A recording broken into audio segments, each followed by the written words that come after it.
নমস্কার। আজকে আমি গান্ডীব রহস্য নিয়ে আপনাদের কাছে আলোচনা করব। গান্ডীব হলো একটি ঐশ্বরিক ধনুক যা মহাভারতে অর্জুনের কাছে ছিল। সৃষ্টিকর্তা ব্রহ্মা ধর্ম রক্ষার জন্য এই অস্ত্রটি নির্মাণ করেছিলেন। পরবর্তীকালে এটি ভগবান শিব এবং তারপর চন্দ্রদেব, বরুণদেব এবং অগ্নিদেবের হাত ঘুরে শেষে অর্জুনের কাছে এসে পৌঁছায়।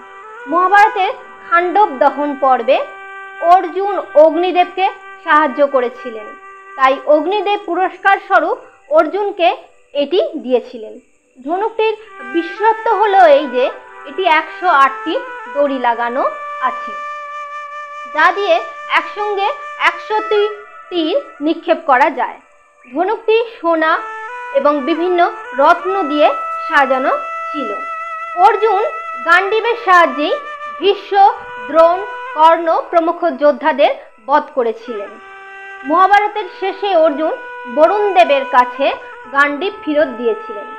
গান্ডীব কথাটি এসেছে সংস্কৃত শব্দ গণ্ড থেকে, যার অর্থ প্রবল শব্দ।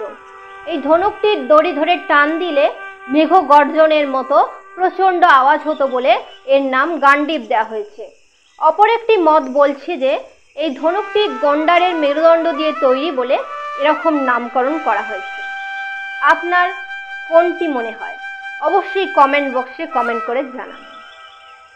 নমস্কার।